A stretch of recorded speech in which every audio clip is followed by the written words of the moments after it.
Ir-raħal ta' Marsa Xlokk, raħal sinonimu mas-sajd. Waqt li ninsabu mal-adba tal-istaġun tal-Lampuki, is-sajjieda jistennew biħġarhom u preparati biex jinfetaħ dal-istaġun. Propju ftit tal-jiem qabel il-festa ta' Santa Marija li timmarka il-ftuħ ta' dal-istaġun saret berik tad-dajes u l-bastimenti.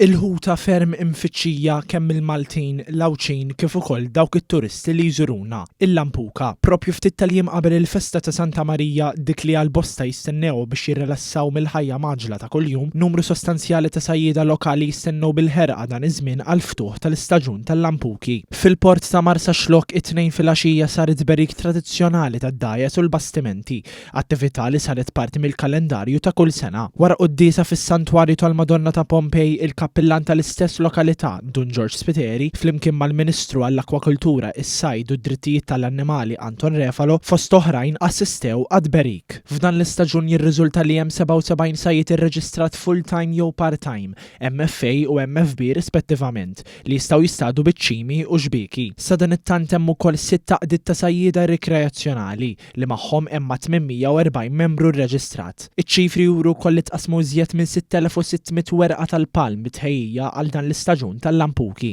Minn barrek hemm ukoll iżjed minn 2000 sajjied rikreazzjonali oħrajn li se jistadu dan l-istaġun. One News ħal-kommenti tal-Ministru Refalo li jenfasizza fuq is-suċċess tal-aħħar staġun tal-Lampuki fil-waqt li awgura għal dan li ġej.